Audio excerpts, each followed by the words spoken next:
Vous écoutez Radio Panik.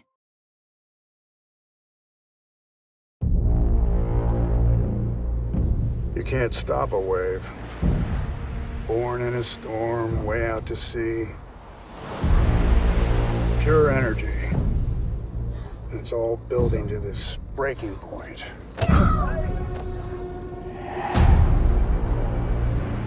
Hey! Uncle's army! I grew up here. Dans les vies, dans ce vie. Hey, Dad. It's okay. You're scaring my boy. Now. No need for all this fuss.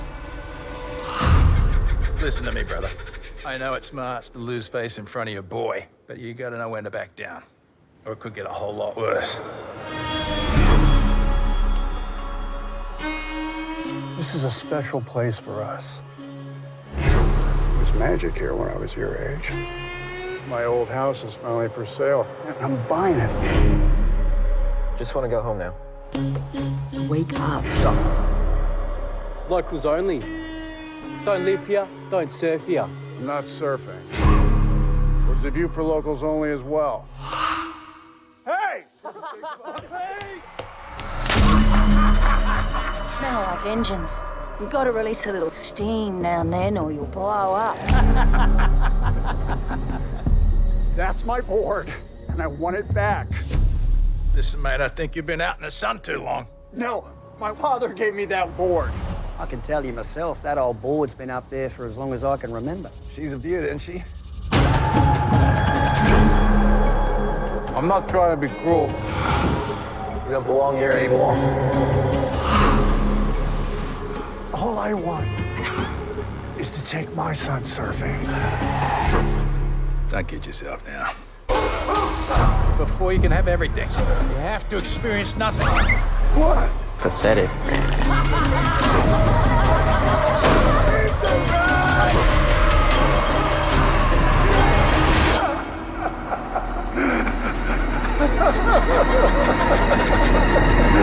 That's a good one.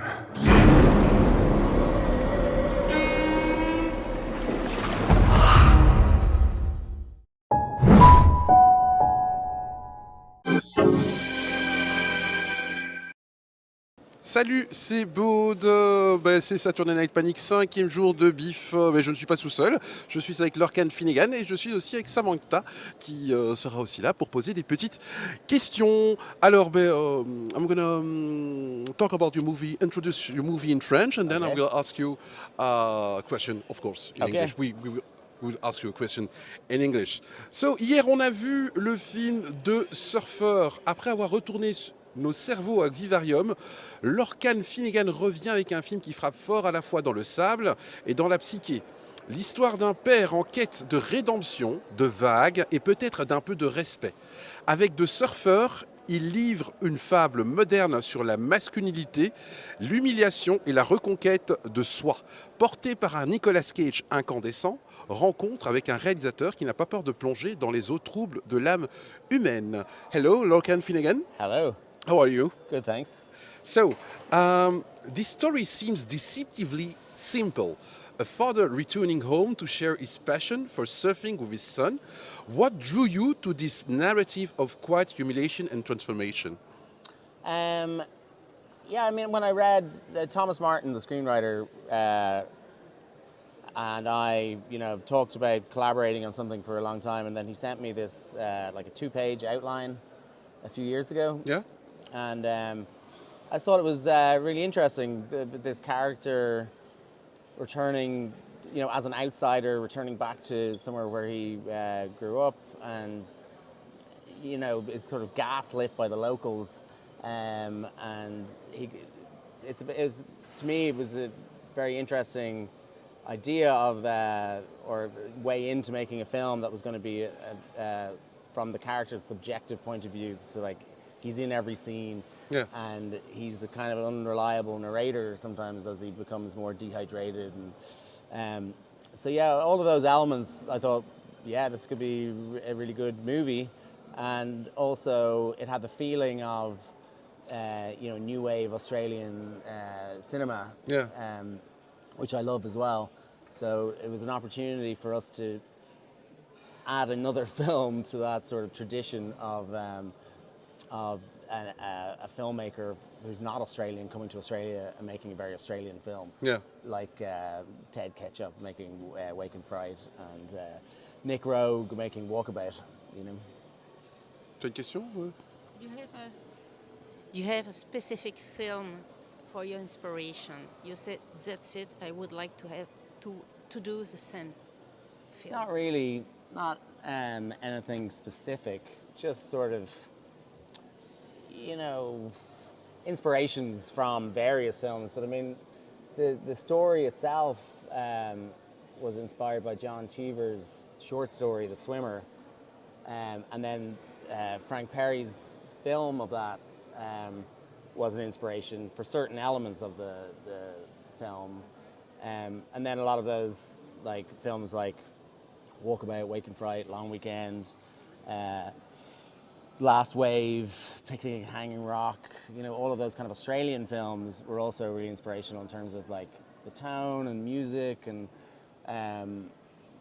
you know, kind of hard lighting, sweaty faces and color, you know. So When I'm thinking about a surfer, I don't think about Nicolas Cage. all right, okay, good. So why Nicolas Cage, a superstar? Why him? And it was difficult to work with him? No, it was great. I mean, we needed, like I was saying, because the film is all from this one character's story and he's in every scene, it needed to be an actor who could really, like, you know, capture your attention. And he's got a great face and he's a lovely voice as well. I really like his voice. So I remember, like, at the time when we were going to offer the film to him, you know, through his manager and everything, I read the script just before that and pictured him in every scene, and I thought, yeah, he's so perfect for it because there's the drama, there's action, there's violence, there's comedy, there's, you know, all of those things that he can do so well. So and then he read the script and he really liked it.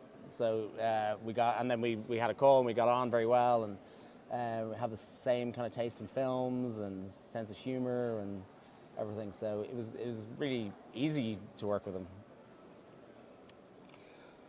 The big boys are both absurd and threatening, almost tribal in their behavior. What was your process in crafting this antagonist? You mean Julian McMahon's character, or all of them? All of them. Yeah, I mean, they're all a bit, you know, they're a little bit like boys in a treehouse, you know. And there's the alpha guy who's like Julian McMahon's character, obviously. And yeah, we wanted to give them a feeling of being kind of wealthy, handsome guys, not like, you know, very contemporary to, especially like Western Australia. You know, there's a lot of people have money there, and a lot of these beach, you know, spots that have amazing surf also have very expensive houses.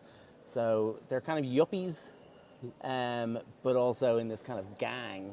And Julian McMahon's character is almost like a shaman, but would work with, you know, CEOs of companies who then, like, you know, they spend a week working with him on the beach and finding themselves, and then they go back to their job and fire 500 people.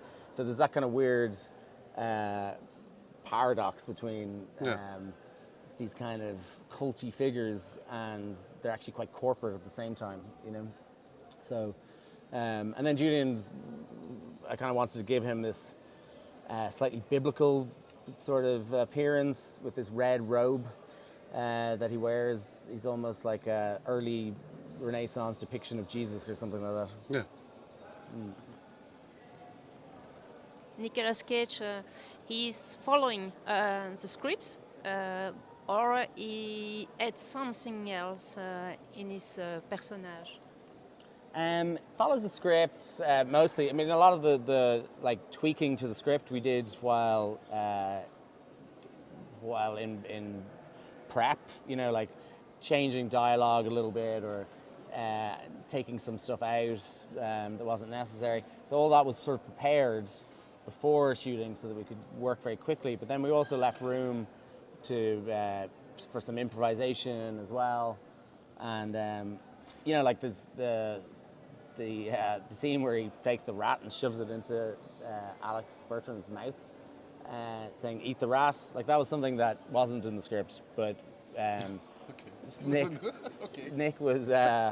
We had this rat, like prop rat, where he smacks it against the side of the car. There was two rats. There was one that would bite. It had like a mechanical thing that bites his hand, and there's the one that was bouncy for like hitting against the car. So in the scene where he picks it up to go to eat it, he wanted to put it in his pocket. Like he wouldn't. Even the art department guys needed the rat back, but he was like, "I need it. I need to keep it." And so he kind of kept it in his pocket. We weren't sure what we were going to do with it yet. But he had this idea then that kind of came to him that was inspired by the Humphrey Bogart film Sabrina, where a character takes an olive and pushes it into this other man's mouth and says, "Eat it." So he kind of was inspired by that and wanted to keep his rat for the scene where he is in the fight and shove it into Alex's mouth. So I mean, we did then do like a test in the car park with that to see how it would work in his mouth. He wouldn't choke and stuff. So it wasn't just improvised on the day, but things like that we kind of developed as we were shooting. Yeah. Surfing in the film feels almost spiritual or transformative. How did this element shape the story and the character's arc?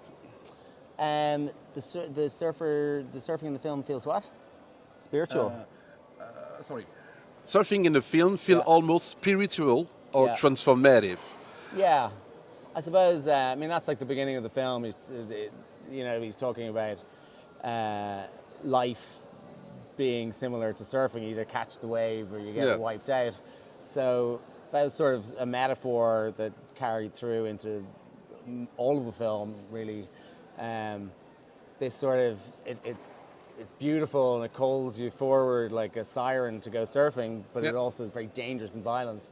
These waves build up slowly over time and then smash down on the beach, So there was an element of that the Bay Boys and Scally, there was something attractive about them, but also dangerous, like the sea.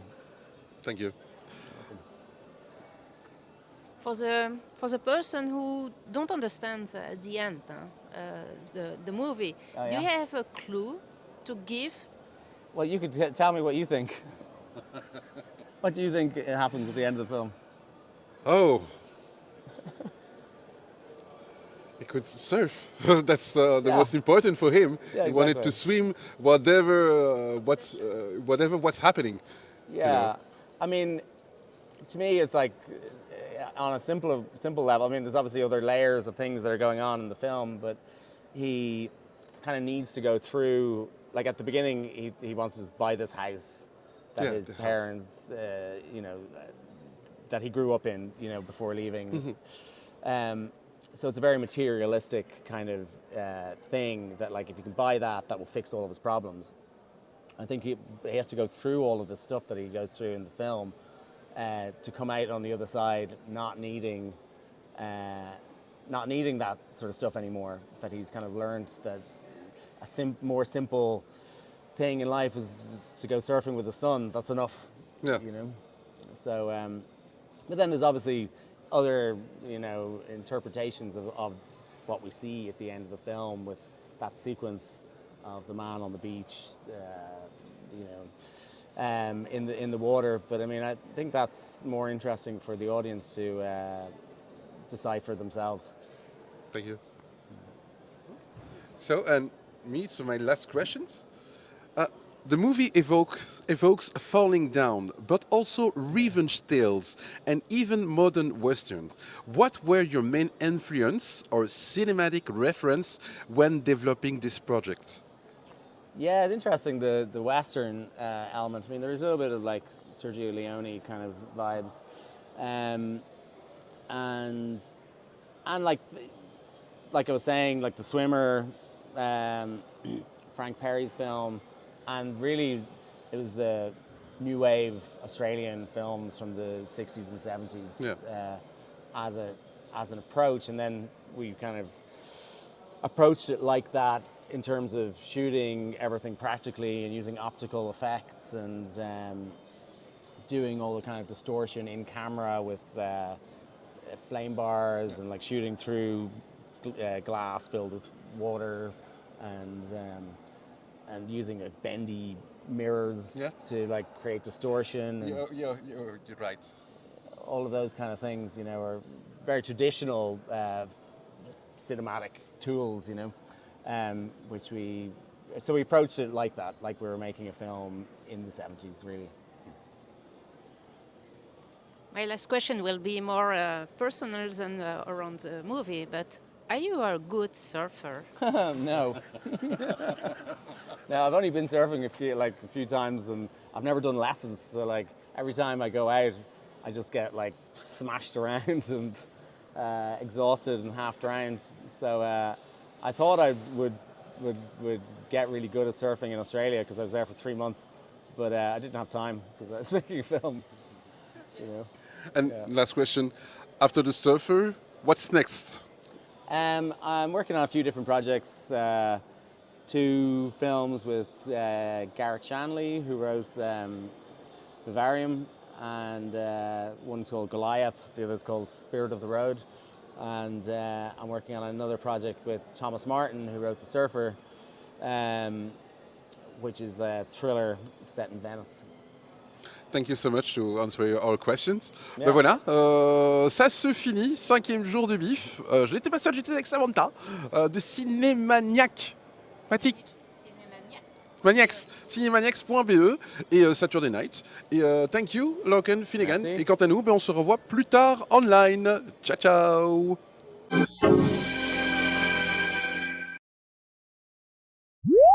Vous écoutez Radio Panik.